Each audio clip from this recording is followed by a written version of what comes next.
오늘도 말씀 가운데 우리가 힘을 얻고 이 하루를 믿음 가운데 승리하는 복된 날이 되기를 간절히 바랍니다. 오늘은 창세기 31장 말씀을 함께 살펴봅니다. 창세기 31장입니다. 오늘 본문에 보시면 야곱이 드디어 밧단 아람, 이 하란의 땅에서 살았던 그 생활들을 청산하고 드디어 도피 생활을 정리하고 가나안 땅, 그가 태어난 그의 고향으로 귀향길에 오르는 장면을 우리가 살펴보게 됩니다. 우리가 어제 살펴봤던 30장 마지막 절에 보면 그가 하란에 머물 때에 얼마나 그가 많은 축복을 얻게 되었는지를 말씀해 주고 있습니다. 30장 43절을 봅니다. 이에 그 사람이 매우 번창하여 양떼와 노비와 낙타와 나귀가 많았더라. 이 한 구절만 놓고 우리가 생각을 해보면 야곱은 결코 고향으로 돌아가는 것이 쉽지 않았을 것입니다. 그의 생활이 나름대로 안정되고 또 하나님이 주신 복들로 인해서 많은 것을 누리고 있었기 때문에 그렇습니다. 하나님께서 분명 그에게 하셨던 말씀이 있고 또 그에게 주셨던 약속이 있습니다. 그리고 그가 하나님 앞에 그 약속 앞에 드렸던 서원의 기도의 내용들도 있었습니다. 하지만 그가 그 땅에 정착해서 사는 동안에는 적어도 그가 그 말씀을 떠올리고 기억하고 그 말씀을 따라서 되돌아가는 일이 쉽지 않았을 것입니다. 우리도 종종 그렇습니다. 내 삶이 평안할 때는 하나님을 잘 기억하지 못할 때가 많습니다. 아무런 문제가 없고 승승장구할 때는 하나님이 내 눈앞에 잘 보이지 않을 때가 많습니다. 그래서 언제나 우리는 하나님을 잊고 살 때가 많습니다. 하나님이 우리를 기억해 주시지 않는다면 우리는 우리가 서야 할 자리, 우리가 있어야 할 자리로 돌아가는 일에 더딜 뿐만 아니라 게으를 수밖에 없는 존재입니다.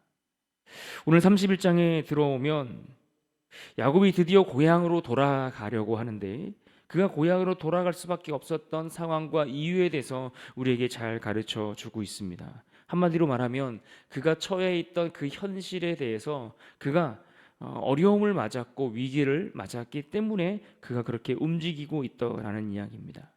오늘 1절에 보시면 라반의 아들들이 하는 말을 야곱이 들었다라고 했습니다. 어떤 말입니까? 우리 1절을 같이 봅니다. 1절입니다. 야곱이 라반의 아들들이 하는 말을 들은즉 야곱이 우리 아버지의 소유를 다 빼앗고 우리 아버지의 소유로 말미암아 이 모든 재물을 모았다 하는지라.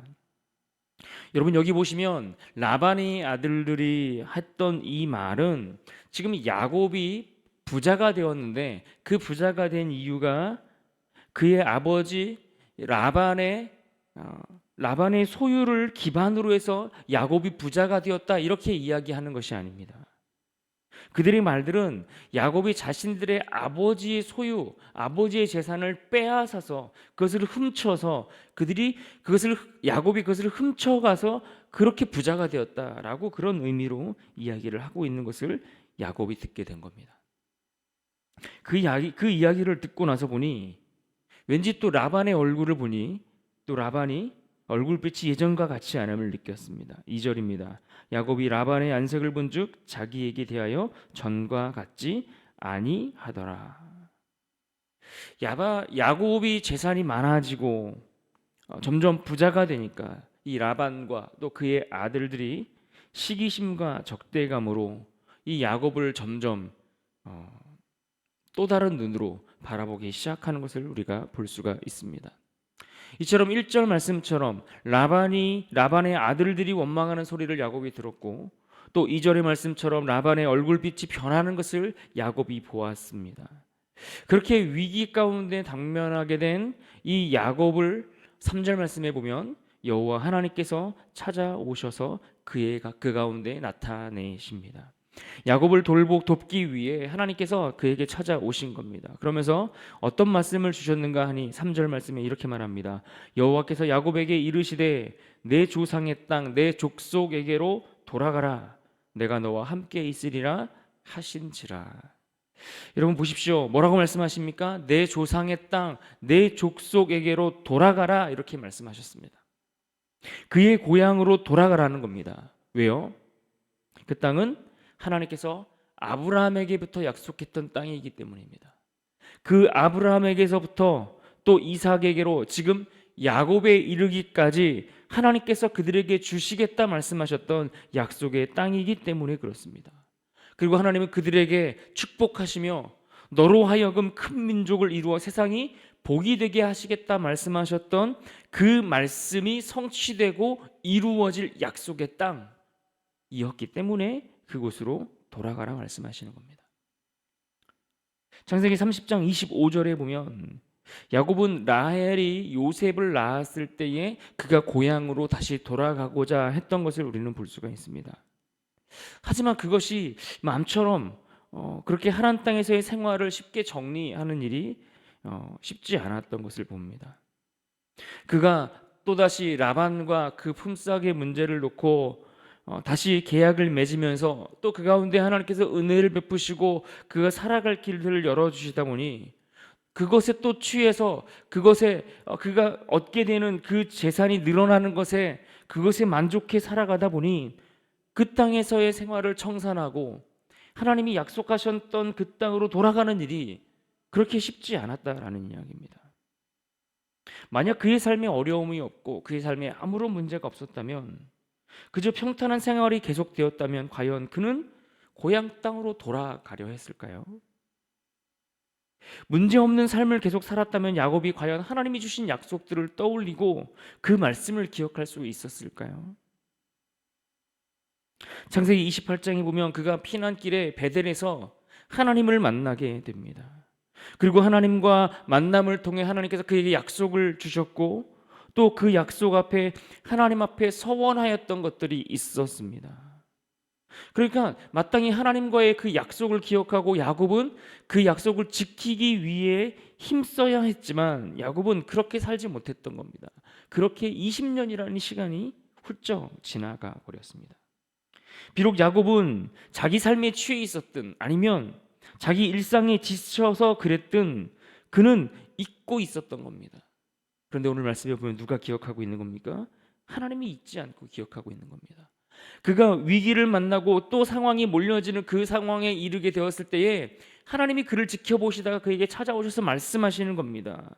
떠나라고 말씀하시는 겁니다. 일어나서 너에게 약속한 그 땅으로, 그 고향으로 돌아가라고 말씀하는 겁니다. 문제가 생기고 위기를 만나고 어려움이 찾아나고 그렇게 그의 삶은 더 이상 그 땅 하나님 땅에 머무를 수 없는 상황에 이르게 되니까 비로소 그가 움직이기 시작하는 겁니다. 여러분, 종종 하나님은 우리의 삶도 그렇게 인도하실 때가 있습니다. 내 힘으로 순종할 수 없고 내 의지로 행하지 못할 때 하나님은 우리의 연약한 인생을 내몰아 가실 때가 있습니다. 어쩔 수 없는 상황으로 더 이상 내가 살아가는 이 세상 땅에 안주하지 못하도록 그 땅에서 일어나 하나님의 말씀이 있고 약속이 있는 그 땅으로 움직일 수 있도록 나의 삶을 내몰아 가실 때가 있다라는 이야기입니다. 하나님은 결코 우리를 포기하시는 법이 없습니다. 어떻게 해서든 나의 삶을 몰아가심으로 나를 통해 이루고자 하시는 하나님의 뜻을 반드시 이루시는 하나님이십니다. 여러분, 우리가 살면서 때로는 고난을 통해서라도 그것을 발견할 수 있다면 여러분 그것이 은혜인 줄 믿으시기를 바랍니다. 그런 의미에서 우리에게 닥치는 고난, 고통, 어려움, 이것은 결코 무의미한 아픔만이 아닌 줄 여러분 알아야 합니다. 나에게 고통이 없었다면 말씀의 소중함을 우리는 알지 못했을 것입니다. 나에게 어려움이 없었다면 우리는 하나님을 더 간절히 찾고 사모하는 그런 일들이 없었을 뿐더러 나의 삶에 더 복되고 아름다운 열매를 맺을 수 있는 것, 여러분, 이것을 우리는 기대할 수 없었을 것입니다. 그러나 하나님이 때로는 우리의 상황을 통해서, 우리의 문제를 통해서, 나의 연약함들을 통해서 우리를 빚어가시고 만들어 가시는 겁니다. 우리는 몰아가시는 겁니다. 하나님이 원하시는 그 자리까지 우리를 이끌어 가신다라는 이야기입니다. 여간에서 움직이지 않는 야곱, 또 우리를 향해 하나님은 온갖 방법을 동원해서라도 그렇게 우리를 몰아가고 계시는 것을 우리는 보게 됩니다. 특별히 3절에서 뭐라고 말씀하십니까? 그냥 가라고만 말씀하시는 게 아닙니다. 그냥 떠나라고만 말씀하시는 게 아닙니다. 내가 너와 함께 하겠다라고 말씀하십니다. 내가 너와 함께 할 테니 하나님의 약속을 믿고 일어나 움직여 봐라. 내가 너와 함께 할게. 이렇게 말씀해 주고 있는 겁니다. 야곱은 그 위기 가운데 일어나 움직일 수 있었던 이유가 무엇입니까? 하나님이 함께 하신다 말씀하시니 그 약속 믿고 용기를 내 보는 겁니다. 무려 20년 동안이라는 지체했던 삶의 자리였지만 그 20년이라는 긴 시간 동안 움직이지 못했던 그 발걸음을 드디어 일어나서 약속의 땅을 향하여 걸음을 내딛게 됩니다. 야곱에게 주신 말씀은 오늘 그의 영적 후손으로서 하나님의 자녀가 된 우리를 향해서 동일하게 주어지는 말씀인 줄로 믿습니다. 오늘 우리가 있어야 할 자리가 어디입니까? 지금 우리가 서 있어야 할 곳, 우리가 머물러 있어야 할 곳이 어디일까요? 그 말씀이 성취된 그 땅이 맞는지 우리에게 질문을 던져봐야 합니다. 우리는 어디에 머물러 있습니까? 하나님께서 함께 하시겠다라고 말씀하시는 하나님의 말씀이 성취된 그곳에 우리가 머무르도록 우리가 용기를 내어 움직일 수 있기를 바랍니다. 떠나야 할 자리가 있고 가야 할 자리가 있는 겁니다. 그 자리를 향해서 우리가 힘들지라도 용기를 내어 움직여 보는 것, 여러분 이것이 하나님 안에서 축복이고 은혜인 줄 믿으시기 바랍니다. 여러분 그렇게 야곱은 하나님의 말씀을 듣고 비로소 그의 아내들을 설득하기 시작합니다. 그리고 그 아내들을 설득하여 드디어 하란 땅을 떠나게 됩니다. 17절부터 보시면 야곱이 드디어 움직이는 내용들이 소개되고 있습니다. 그러면서 20절에 이렇게 말씀합니다. 야곱은 그 거취를 아람 사람 라반에게 말하지 아니하고 가만히 떠났더라. 야곱은 라반에게 그 사실을 알리지 못하고 떠날 수밖에 없었습니다. 혹 라반으로 하여금 그가 얻었던 아내들을 물론이거니와 그의 모든 재산들을 다 빼앗길 것을 두려웠기 때문입니다. 야곱은 지금 하나님 땅을 떠나면서 하나님 땅을 향해 올 때, 다시 말해서 그의 아버지 집을 떠나서 하란 땅을 향해서 찾아올 때에도 그는 도망자 신세로 급히 에서를 피해 집을 떠나왔던 것을 우리는 알고 있습니다. 그런데 또다시 이 하란 땅을 떠날 때, 다시 말해 라반을 피해서 출발하는 그 상황도 보시면 급히 도주하다시피 그 땅을 떠나오는 것을 봅니다. 야곱은 위기 때마다 급히 야반 도주하듯이 피난길을 떠나게 됩니다. 사실 급히 도주하는 이 장면을 가만히 보면 참 안타깝고 딱해 보이고 불쌍해 보이지만 엄밀히 얘기하면 그가 도주하는 이 장면은 사실 그에게 은혜의 출발이었던 것을 우리는 알 수가 있습니다. 하나님이 그와 같은 상황 속에서 그를 급히 내몰지 않으셨다면 어쩌면 그는 머물러 있던 곳에서 더 큰 화를 당했을지도 모릅니다.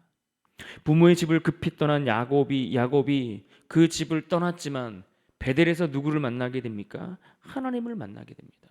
그리고 그곳에 단을 쌓고 하나님께 예배하게 됩니다. 그리고 하나님의 임재하심을 경험하고 그가 그 임재 가운데 앞으로 그의 삶이 어떻게 살아가야 될 것인지에 대한 그것들을 깨닫고 하나님 앞에 소원하는 자리들을 경험하게 되지 않습니까? 이제 20년이라는 시간이 흘렀고 그 하란 땅을 떠나 급히 출발하는 야곱이지만 그 야곱으로 하여금 하나님이 동일하게 기대하시는 바가 있습니다. 무엇일까요? 하나님을 예배했던 그 베델 땅으로 돌아가는 것입니다. 그래서 야곱의 일생을 들여다보면 늘 초점이 어디에 있는가 하면 베델입니다. 베델.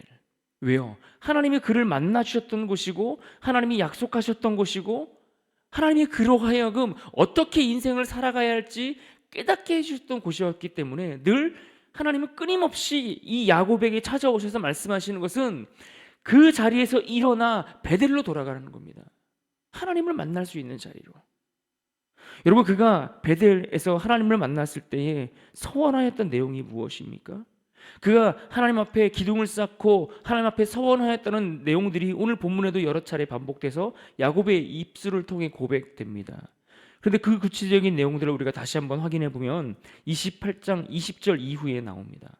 28장 20절에 야곱이 서원하여 이르되 이렇게 말씀하면서 21절과 22절에 이렇게 고백합니다. 내가 평안히 아버지 집으로 돌아오게 하시오면 여호와께서 나의 하나님이 되실 것이요 내가 기둥으로 세운 이 돌들이 아버지의 집이 될 것이요 아버지께서 내게 주신 모든 것에서 10분의 1을 내가 반드시 하나님께 드리겠나이다 하였더라. 무슨 말입니까? 하나님은 지금 야곱으로 하여금 베델로 돌아가서 하나님을 나의 하나님으로 예배하는 자리 가운데 서기를 원하셨다라는 이야기입니다.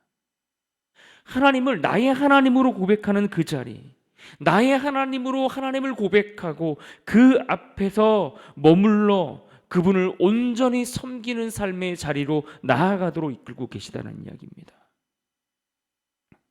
그래서 하나님은 언제나 이 야곱의 삶을 그 세상에 너무나 안주하지 않고 세상에 너무나 취해 있지 않고 일어나서 그가 있어야 할 하나님 앞에 머물러 그 앞에서 하나님을 예배하고 하나님과 교제하며 살아가기를 원하셨다라는 이야기입니다. 하나님의 그 마음은 오늘 우리에게도 동일합니다. 우리 삶이 어디에 머물러 있든 무엇 때문에 우리가 분주하게 살아가든 우리의 중심이 하나님 앞에 머물러 있기를 원하시는 겁니다. 그렇게 야곱은 하란을 떠나게 됩니다. 그런데 그 떠나는 과정도 순탄치 않음을 우리가 알 수 있습니다. 야곱이 조용히 떠난 것을 3일 만에 라반이 소식을 듣고 이 야곱을 추격해 달려오기 시작합니다. 29절입니다. 라반이 그의 형제를 거느리고 7일 길을 쫓아가 길르앗 산에서 그에게 이르렀더니, 라반 모르게 조용히 떠났던 이 야곱을 라반이 그의 형제들을 거닐고 함께 추격해 옵니다. 그러나 야곱을 이 라반이 무력으로 그를 어떻게 해치지 못했던 이유에 대해서 오늘 성경 24절과 29절에서 말씀하는데, 그것은 하나님이 라반의 꿈에 나타나 야곱을 해하지 못하도록 그에게 엄히 경고하셨기 때문입니다. 무슨 말입니까? 급히 도주하고 떠나올 때 그 위기의 순간, 또 라반에게 추격을 당하고 있는 그 순간에도 하나님이 그를 위기 가운데 보호하시고 지켜주고 계심을 보게 되는 겁니다. 마치 이스라엘 백성들이 애굽을 떠나서 도망치는데 바로의 군대가 막 쫓아오지 않습니까? 그런데 하나님은 그들을 어떻게 하십니까? 홍해를 가르시고 그들을 지키시고 보호하셨던 것처럼 늘 쫓겨가는 인생처럼 보이지만 하나님이 우리의 뒷수습을 다 하고 계시더라는 거예요. 막아주시고 지켜주시고 보호하시고 우리가 떠나는 그 길을 지켜주시고 인도하고 계시다라는 이야기입니다.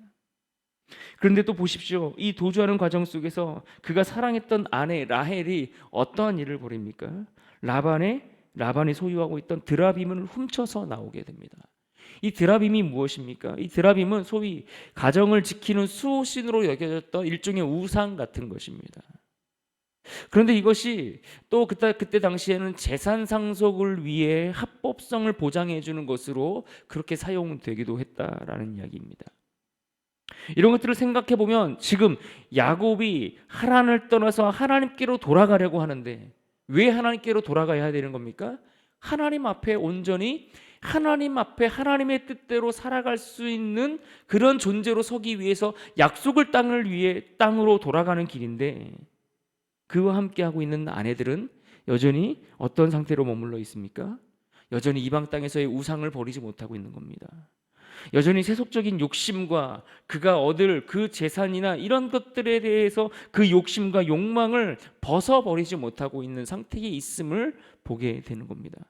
그래서 이 이후에도 야곱의 삶에 이 우상이 계속 따라다닙니다. 그래서 나중에 38장에서 야곱이 더 큰 위기를 만났을 때에 모든 우상을 버릴 때 그때 이 라헬이 가지고 있었던 드라빔도 다시 한번 또 등장하게 되는 것을 우리는 생각해 볼 수가 있습니다. 만약 라헬이 가져왔던 드라빔이 라반에 의해서 발각되었다면 어떤 일이 벌어졌을까요? 또 한번 야곱의 가정은 큰 위기를 모면할 수 없었을 것입니다. 이들의 연약함이 또 한 번 드러나지만 그럼에도 불구하고 어떻습니까? 하나님이 이 위기를 또 한 번 넘길 수 있도록, 그것이 드러나지 않도록 하나님께서 지켜주신 것을 우리는 보게 됩니다. 결국 이러한 여러 가지 숱한 위기들을 넘기고 오히려 라반과 언약을 맺음으로 그 껄끄럽고 불편하고 어색했던 관계를 하나님께서 정리해 주시고 매듭짓게 해 주시는 것을 보게 됩니다. 그래서 52절에 이렇게 말씀합니다. 이 무더기가 증거가 되고 이 기둥이 증거가 되나니 내가 이 무더기를 넘어 내게로 가서 해하지 않을 것이요 내가 이 무더기 이 기둥을 넘어 내게로 와서 해하지 아니할 것이라. 사랑하는 여러분, 그러기에 오늘 우리는 이 말씀들을 통해서 우리에게 전해 주시는 하나님의 말씀을 꼭 붙들고 기억하면 좋겠습니다. 오늘 본문 3절 말씀을 우리 같이 기억하면 좋겠습니다. 3절 말씀 우리 한번 같이 읽겠습니다. 시작. 여호와께서 야곱에게 이르시되 내 조상의 땅 내 족속에게로 돌아가라. 내가 너와 함께 있으리라 하신지라. 여러분, 때론 우리의 삶의 풍족함이 우리의 발목을 잡을 때가 있습니다. 때론 아무런 문제가 없어 보이는 그것이 나로 하여금 세상에 더 취하고 세상에 안주하게 만들 때가 있습니다. 그러나 하나님은 모든 방법을 다 동원해서라도 나를 몰아가시는 하나님이십니다. 때로는 문제가 나를 통해 주님 앞으로 나를 인도하는 겁니다. 때로는 고통이 있지만 어려움이 있지만 그것이 나에게 무의미하지 않음을 우리에게 깨닫게 해주시는 것입니다. 문제를 통해 귀한 열매를 기대할 수 있도록 이끄심을 우리는 깨달아야 할 것입니다. 그래서 하나님께서 우리에게 말씀하시는 것처럼 내가 있어야 할 자리, 내가 머물러야 할 자리, 하나님의 임재가 있고 그분의 약속이 있고 그분의 말씀이 있고 나를 통해서 이루시고자 하시는 하나님의 뜻이 있는 그 자리로 늘 돌아가기를 힘쓰고 그곳에 머물러 있기를 힘쓰는 그런 인생들이 복된 인생으로 살아가는 것입니다. 사랑하는 여러분, 그러므로 우리가 이 아침에 주님의 그 음성을 듣고 내가 오늘 하루 머물러 있어야 할 자리가 어디일까? 내가 하나님의 뜻에 순종하기 위해 있어야 할 자리가 어디일까? 이것을 우리가 생각하며 그 자리를 향해 용기 있는 한 걸음을 내딛는 복된 하루가 될 수 있기를 주님의 이름으로 축원합니다. 아멘. 같이 한번 기도하겠습니다.